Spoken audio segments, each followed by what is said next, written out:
Hello, everybody. It's me, Shannon LaBruyere. I am live and loving it tonight. Welcome to Sunday Night Live, where we learn how to thrive in change. We can thrive in the change we planned and that we wanted, that maybe disappointed us, or maybe it thrilled us, but it's still stressful, right? We can also thrive in the change that we didn't want, that we weren't expecting, the unwelcome or unwanted change. I'm here to tell you that it is possible to thrive in the midst of all of it. And the key is principles. Learning the principles that allow us to sink our roots deep and be nourished, even when our branches aren't blooming. And community, which is what Sunday Night Live is all about. This is a place where you can join with others who are also learning and growing and wanting to get better at leading ourselves. So, welcome. I'm so glad you're here. Thank you for coming. And we are going to have a great night tonight talking about, hold on a second, I'm hitting my notes. There they are. We are going to have a great time talking tonight about stories. Everybody loves a story. And sometimes we don't realize that we are telling ourselves stories. And because of that, I thought it would be good to explore a little bit about stories, what they mean to us, what maybe the impact they have on us, things that we might not anticipate. So tonight, our Thrive principle is hashtag find the beauty. It's always bring the honor. I'm addicted to bring the honor. But tonight it is hashtag find the beauty. Find the beauty. I want to remind you that finding the beauty does not mean that we ignore things that aren't beautiful. It just means we acknowledge the things that are. Okay? Finding the beauty means that we don't ignore the things that aren't beautiful, but we do acknowledge the things that are. So tonight we're talking about find the beauty. And Sunday Night Live is brought to you by the world's best coffee, Thumb Roast Coffee. And you can get that at thumbroastcoffee.com. It makes a great gift. You can go to thumbroastcoffee.com, choose from a selection of delicious, wonderful, every one of them is great coffee blends and coffee roasts. And you can have those shipped directly to your loved one. You don't have to take it to the post office.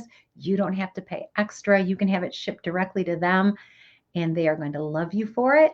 And you don't have to tell them if you don't want to that you got 15% off by using your Thrive code, THRIVE, at thumbroastcoffee.com. Get you 15% off of your order. So I encourage you to do that. You will not be sorry. And welcome, everybody. Welcome, Kelly. I'm glad you're here. Thanks for jumping on. We're talking tonight about stories.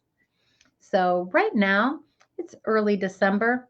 We're right in the thick of the holiday season. And I was thinking about some of my holiday experiences, some of my stories. And one of them really stands out.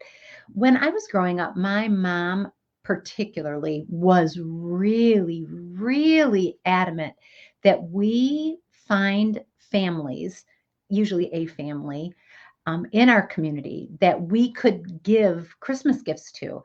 And usually the Goodfellows or an organization like that would do it. And one year it was the fire department.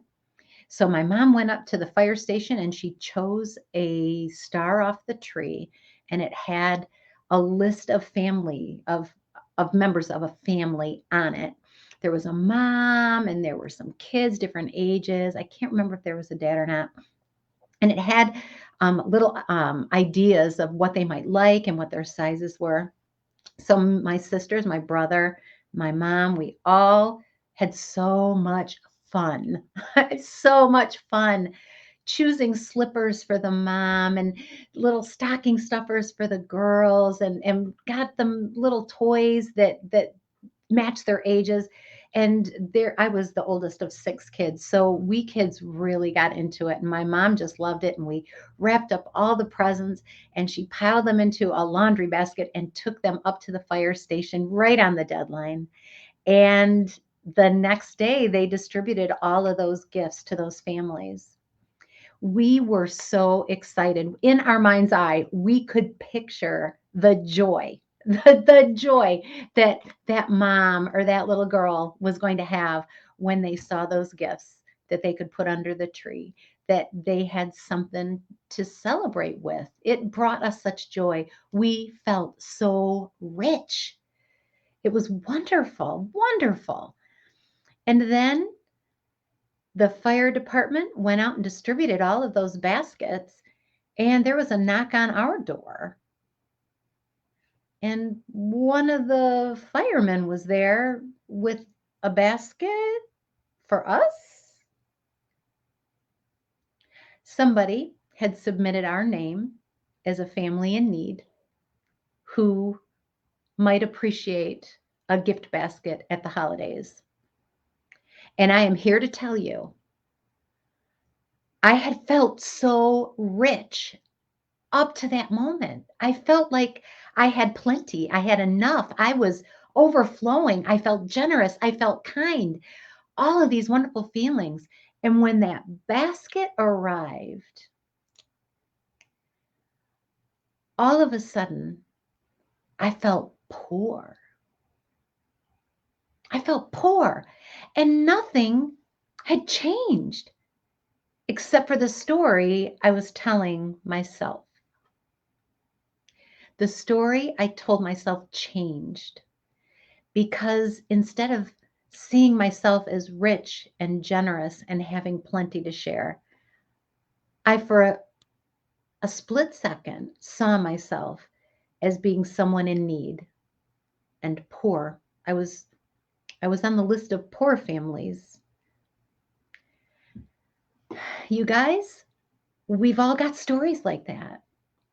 We've all got stories that, for whatever reason, shifted the way we saw ourselves, the way we thought about ourselves. But here's the beauty. Here is the beauty in this find the beauty lesson that we're exploring. I got to choose the story I told myself about that basket that arrived at my door.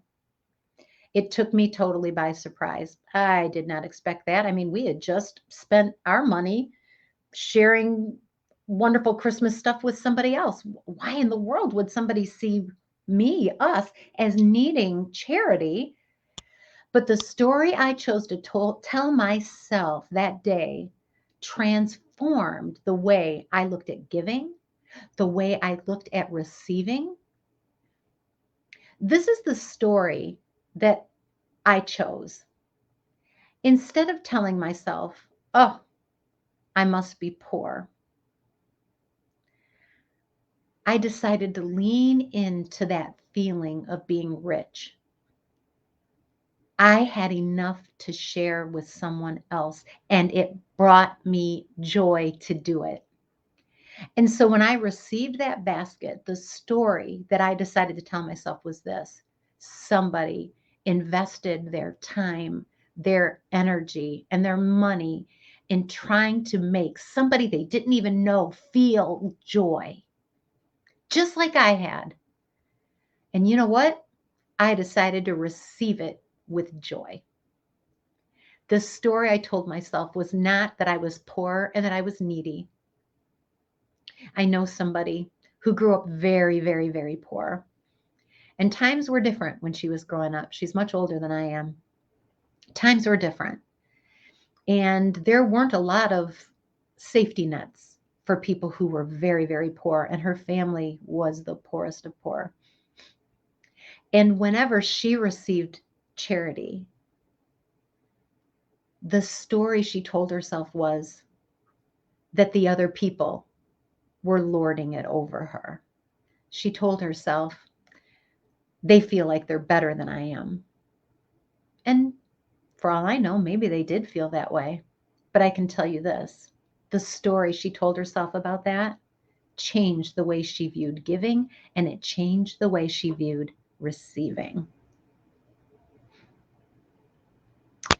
She found it very hard to receive a gift from anybody because of that story that she wrote when she was just a child. And I'm not here to say that that wasn't what happened, but the story she chose to tell herself is what changed everything about how she lived her life from that point on. We all have stories. We get to choose the story we tell ourselves about them. You can tell yourself you are rich and you can behave as rich as you can with the resources you have. You can have pennies in your pocket, two pennies to rub together and share one of them with somebody because you feel rich. The story you tell yourself, I have plenty. I've got two. I've got one to spare. I'm going to share that with somebody else. That story brings joy and hope and generosity. There are people who have $1 million who don't want to give any of it to anybody because they don't have enough. They tell themselves when they get $2 million, that's when, that's when they'll start being generous. I'm here to tell you the story that you tell yourself about whether you have enough or you have too little changes the way you behave. And the way you behave creates results. And those results combined are your life. What kind of life are your stories creating for you? So, Kelly, I see a comment here. I remember when and then it broke off. So maybe, maybe your video feed died, or maybe you hit enter before you meant it. But I'd love to know the rest of your comment. What story? What story are you telling yourself about your circumstances? Is it serving you well? Is it a story that's going to set you up for success? Is it a story that's going to help you to get where you know you want to go? Or is the story you're telling yourself the story that says, I don't have enough, I'm not good enough, that person who made fun of me back when I was in 10th grade was right? What story are you telling yourself? You get to choose your story. It's a beautiful thing. It's a beautiful thing. The stories that we tell ourselves determine how we behave, and the way we behave gives us results. Those results are what we see in our life. If you don't like the results that you see in your life, you can choose differently. You can choose differently. When we're in the midst of change, this is really, really important. Really important. Because we can tell ourselves the story that we are the victim, that we are being done wrong. We can tell ourselves that we are being picked on, right? We're being singled out. And that story might resonate with you, but where is that story taking you? It might also be true. But just because somebody means it a certain way doesn't mean you have to take it that way. You get to choose. There's this lovely, beautiful, inspiring story, one of my favorite stories in the Bible. And it is the story of a young man named Joseph who had big dreams. You might be familiar with the story, or maybe you've seen the Broadway musical, Joseph and His Technicolor Dreamcoat. Wherever you get your information, Joseph was a young man with dreams, and he shared his dreams with his brothers, and they were jealous, and they sold him into slavery. And then he got lied about and thrown into prison. And his story was such a roller coaster of, oh, maybe things are getting better. Oh my gosh, no, they're getting worse. His life seemed to be just an endless string of unfortunate events, people doing him wrong, bad luck. But he never told himself the story that he was a victim. He always told himself the story that he had a dream and that he knew that he was a purposed person. He knew there were good things in his future. He believed that. And because he believed that he was created for good, he had a purpose and a future. He was able to interpret those stories not as this is the end, but as I don't know where this is heading me, but I know it can't last forever because I've got a dream. I've got a purpose. I have a plan. Ultimately, he became second in command over all of Egypt on the brink of a massive famine. And because of his ability to interpret dreams, because of his connection with God, Joseph was able to save Egypt from a famine. They saved up food, they put away stores in the storehouse, and when the famine hit, they were prepared. In fact, they were so prepared that they had extra to share. And that's where the story gets interesting. That's where the story gets really interesting because one day, Joseph, in charge of allocating the supplies in the storehouse of Egypt, came face to face with the brothers that had done him wrong, the brothers that had done him dirty, the brothers who had sold him into slavery. He had a choice about the story he chose to tell himself that day. And the story he chose to tell himself determined his behavior and the nature of his life. He had a choice. Was he going to be bitter, angry? Was he going to hold it over their heads, punish them? Or was he going to tell himself a different story, a story that aligned more beautifully with his purpose? That's what he chose. And when his brothers realized that they were talking to the one they had done dirty, sold into slavery, they were scared out of their wits, and they should have been. He was a powerful man at that point, and this is the story he chose to tell. Don't worry about it, he said. You meant it for evil, but God meant it for good. You've got options in the story you tell yourself. You can tell yourself that the stuff that happens to you is there to ruin you, or you can say, it might look like it's for evil, but I know God means this for good. Your story changes your life. You can behave on the story you choose. You can take action on the story you choose. When you decide that you are rich, even if you have just a few pennies, you can choose to act like a rich person, a truly rich person, with generosity, with kindness, with compassion, with grace. Depends on the story you choose to tell yourself. All right, here's Kelly's story. I remember when my oldest Alex was 4, my oldest son Alex was 4. We were walking in Kmart and there was a Salvation Army kettle and a man ringing the bell. You guys have seen that, right? I know I have. He asked me, why would he stand in the cold to ring a bell? I explained why. And he took the $3 he earned and put it in the kettle. I was so proud. Right? What story? What story were you telling yourself that day? But what story were you telling him? So as we get ready for the holidays, we've all got stories. You get to choose how you fill in the blanks. You get to choose how you interpret it. Understand that the way you interpret your stories changes the way you live your life. It also changes the way your children view life, the way your parents view life, your siblings, the people around you.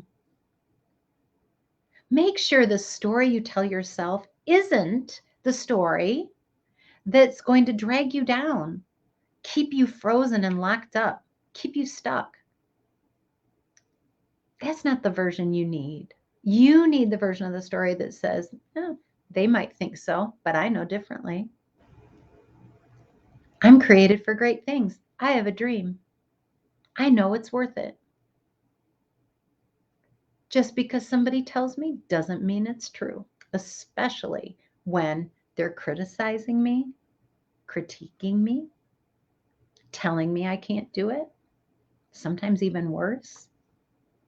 Speak words of life to yourself. Tell yourself the story that says, well, looks like nobody else believes I can do it, but I believe I can. My friend here believes I can. My coach believes I can. You get to choose. You get to choose. It's find the beauty. There are always going to be naysayers, and everything that happens to us, there's a downside. There's a negative. There's always a negative and a positive. It's kind of like batteries, right? There's the black and the white, the dark and the light. There's a dark side to everything. But if there's a dark side to everything, it also means there's a light side to everything. Which story are you going to embrace? Find the beauty means we understand that bad things happen, but we also understand that there are good things in the midst of it. Anybody want to share one of your stories? What is one of your stories that you decided to speak truth and light to yourself instead of darkness and negativity? I'd love to know about that. The community would love to know about that. What are you in the midst of right now that if you were to tell yourself a different story about what happened, it would serve you better? Because we get to choose the version of the story that we tell. You guys, this has been a really tough year for many, many, many people on many fronts. 2019 was very tough, or 2020 was very tough. 2021 has been very tough for many people. It may have been very tough for you. I'm almost certain that it has been. I'm here to tell you, you get to choose the version of the story you tell yourself about what this year's been like, and it will determine how you act in 2022. The life you create is based on the actions you take, and the actions you take are based on the things you believe. Do you believe you were called for good things, designed with a purpose, created to thrive and to share? Do you feel rich? Do you feel blessed? Do you feel honored? When you feel that way and you behave that way, your life shows the results of somebody who is blessed and honored and purposeful and chosen. It's all in the story you decide to tell yourself. And you can start today. You can start today. What story are you going to choose to change? The version that you've been telling yourself hasn't gotten you what you wanted. So, what version will? There's always beauty. The darker the night, the brighter the light. There's always beauty. Look at your story. Choose to find the beauty and act in alignment with that beauty. You are going to see amazing things happen in your life. You are going to see changes that align with what you want, with your goals, with your dreams. They'll be the kinds of change that allow you to grow and influence others. Choose your stories wisely. And if you're stuck in a loop somewhere, it's worth asking yourself, what's up with that? Why am I stuck in this version of this story? If it's something in your past, I encourage you, seek counseling. Talk that through. Talk to an expert, somebody who has skills and has trained and can help you to get to the bottom of why you're stuck in that version of the story. There is hope for you, my friend. There is hope. You can tell yourself the other version of the story, the version of the story that allows you to thrive and grow and triumph.